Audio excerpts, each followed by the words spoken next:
Los Rayados de Monterrey y la Máquina de Cruz Azul son los primeros dos equipos clasificados para los octavos de final de la Conca Champions y por eso hoy vengo a repasar los encuentros que hicieron que estos dos equipos se metieran en la siguiente ronda.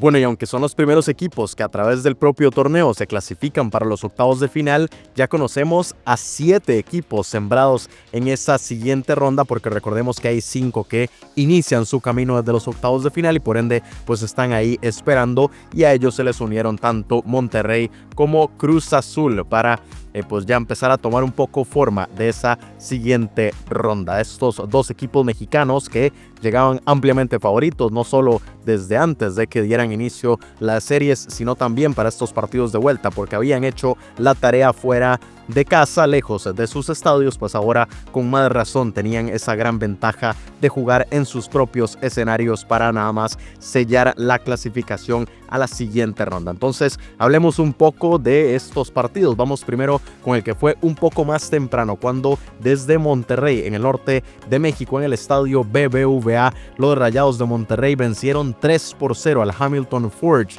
equipo de la Canadian Premier League, equipo por supuesto canadiense, y con un global de 5-0 por el 0-2 que ya habían conseguido en su visita a Hamilton. Así es como Monterrey pues avanza sin ningún problema a la siguiente ronda. Un partido en el que en efecto vimos una alineación un poco más titular de este conjunto mexicano, por lo que yo les había dicho, aún con la ventaja que se había conseguido fuera de casa, pues igual hay que tratar de que no haya sorpresas, de que en los primeros 45 minutos se selle el trato y ya después ahí sí empezar a rotar, y fue más o menos lo que hizo Monterrey, porque desde el minuto 19 empezó a ganar gracias a Germán Berterame,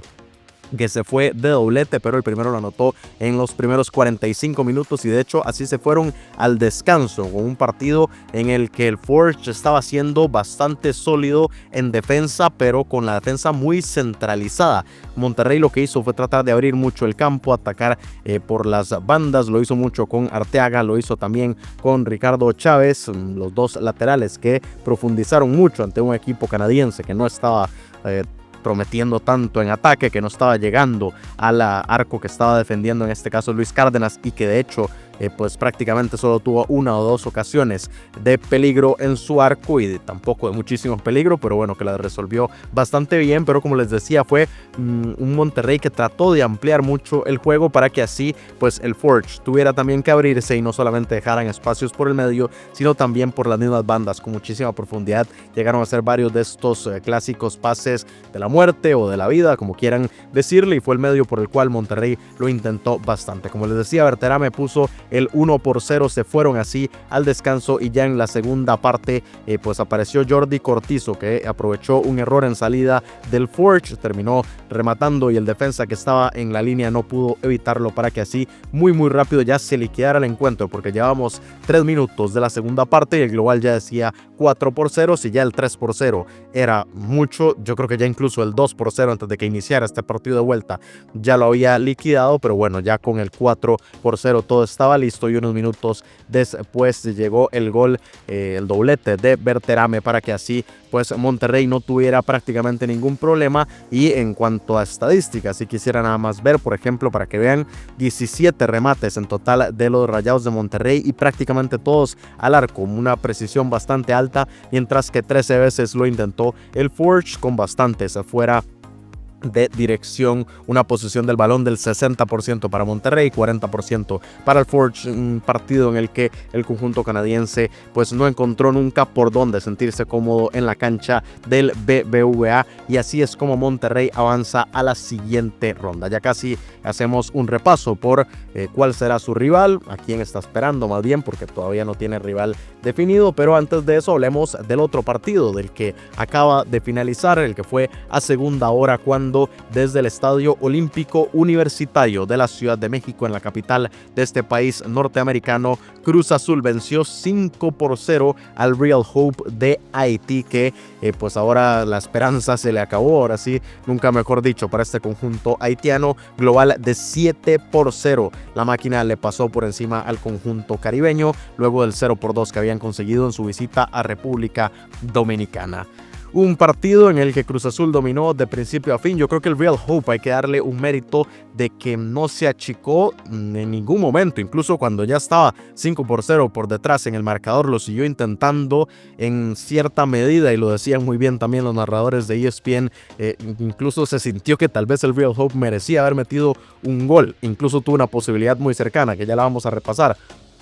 Pero el conjunto no se achicó y tampoco llegó a encerrarse. Eso hay que darle el mérito en el primer tiempo. De hecho, los tres atacantes estaban muy metidos arriba en el área de Cruz Azul y apenas podía el conjunto caribeño atacaba, sobre todo con mucha extensión por las bandas, que era el espacio que le dejaba a Cruz Azul para que así pudieran llegar, y en algunos intentos llegaron a inquietar al arquero Andrés Gudiño, aunque pues como pueden ver no llegó en ningún momento a anotar este conjunto haitiano, que se va eliminado sin poder pues debutar con gol, sin poder romper las redes en esta primera participación que tuvieron en la Conca Champions. El partido, de hecho, no fue que inició bastante peleado, pero a Cruz Azul le costó un poco romper el cero. Eso sí, cuando lo rompió, ya se rompió por completo, porque el primer gol llegó por medio de Ángel Sepúlveda, un envío que él desvió de cabeza, y la salida del portero haitiano Gully Elien pues no fue suficiente, más bien le ayudó a la salida para que el cabezazo de Sepúlveda pudiera introducirse. Eso fue al 21, y luego al 24 llegó el segundo gol de Sepúlveda en un tiro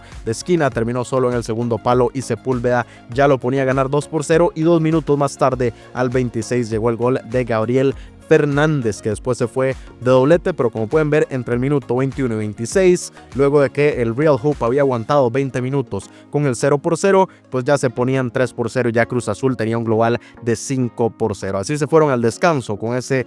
pues 3-0 momentáneo, y en la segunda parte primero llegó un golazo de Andrés Montaño. Ya es candidato a ser uno de los goles del torneo de larguísima distancia. No sé si 40 metros le habrá pegado y no pudo hacer nada Gully Elien para detenerlo. Bueno, me salté lo importante que les iba a contar justo antes de irse al descanso, antes de hablar del gol de Montaño. Justo antes de irse al descanso, pues el Real Hope tuvo un penal. Si no me equivoco, el penal fue cometido sobre Stanley Joseph, me parece que fue el delantero del Real Hope que estaba buscando el balón, lo majan, penal, y lo tuvo Angelo Exilus para ver de penal anotado el primer gol del Real Hope en la historia de la Copa de Campeones de la CONCACAF, pero Andrés Gudiño lo tapó y muy bien, no lo tiró tan mal Exilus. De hecho, yo creo que lo termina tirando bastante bien a media altura, a un lado, pero muy bien Gudiño, que evitó así el gol del conjunto caribeño, un gol que habría sido simplemente de la honra, porque por cómo fue la dinámica del partido, por cómo habíamos visto esos primeros 45 minutos y por lo que se esperaba incluso en general de los 180 minutos, pues no había ninguna posibilidad de que el Real Hope, aún anotando ese gol, pudiera meterse en la serie, pero era más por el orgullo, por poder anotar, por la celebración de un gol pues complicado que llegue ahora para este conjunto del Real Hope si es que vuelve a meterse a una Conca Champions, pero Andrés Gudiño lo evitó y así se fueron al descanso. Y ahí sí ya podemos comentar el golazo de Montaño, que al minuto 60 ponía el 4-0, en ese momento 6-0 en el global, y después Gabriel Fernández, que se fue de doblete al minuto 75 para que así pues Cruz Azul no tuviera tampoco ningún problema. Era lo mismo que estaba comentando en los dos partidos de hoy, eran los dos equipos mexicanos que sí habían hecho la tarea lejos de casa, y por ende pues no se estaba esperando o no había tanta posibilidad de sorpresa el día de hoy. En efecto no la hubo. Cruz Azul con un 7-0 avanza a la siguiente ronda, y vamos a ver el cuadro del torneo para repasar quiénes serán los rivales de estos equipos. Primero vemos por la izquierda que el primer equipo eliminado fue el Forge. Avanzó Monterrey y está esperando a su rival, que lo conocerá hasta dentro de 2 semanas más o menos, que será cuando Vancouver Whitecaps y Saprissa jueguen pues tanto la ida como la vuelta de su respectiva serie. Entonces veamos si es el conjunto canadiense o si es el costarricense el rival de los Rayados de Monterrey. Y nos pasamos al lado derecho del cuadro para repasar Cruz Azul, a quien está esperando, porque como vemos la máquina se mete a los octavos, todavía tampoco tiene rival, sino que lo está esperando de ese duelo entre Seattle Sounders de la MLS, equipo estadounidense, y el Antigua de Guatemala, otra serie que también va a finalizar hasta dentro de 15 días, la próxima semana se jugará el partido de ida y dentro de 2 semanas se jugará el partido de vuelta para entonces conocer quién será el rival de Cruz Azul en esa siguiente ronda. Así que estos dos equipos mexicanos ya se siembran en esa siguiente fase. Como pueden ver, se unen a Columbus Crew, al Cavalier, a Liga Deportiva Alajuelense, al América y al LA Galaxy, que son los que ya estaban sembrados ahí por los méritos conseguidos previo a que arrancara este torneo, y que esos más bien están esperando rivales. De hecho, ya conoceremos algunos de estos. Por ejemplo, el propio América, pues hay que ver si Chivas termina sacando su serie frente a Cibao, pues ahí tendrá a uno de sus rivales.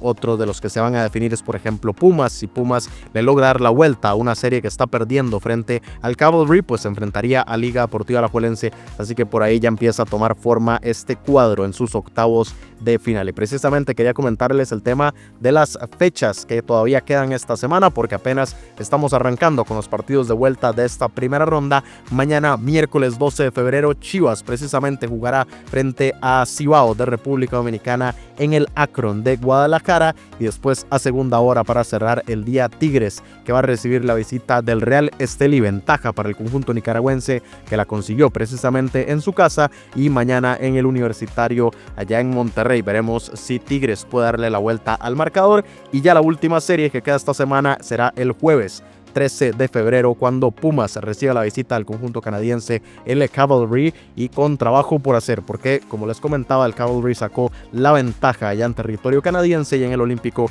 Universitario, en donde hoy Cruz Azul avanzó a la siguiente ronda. Vamos a ver si Pumas puede replicarlo, darle la vuelta al marcador global y meterse entonces a esos octavos de final, en donde está esperando Liga Deportiva Alajuelense. Así está el tema con esta Conca Champions, con estas series en las que están involucrados los equipos mexicanos que ya empiezan a llegar a su final. Ya se definieron hoy 2 y tendremos 3 a lo largo de esta semana para conocer a 5 equipos que se metan a la siguiente ronda. Ya están ahí Monterrey y Cruz Azul. Veremos si Tigres, Chivas y Pumas pueden hacer lo mismo y también clasificarse a la siguiente ronda. Leo sus opiniones de lo que sucedió el día de hoy, aunque como les decía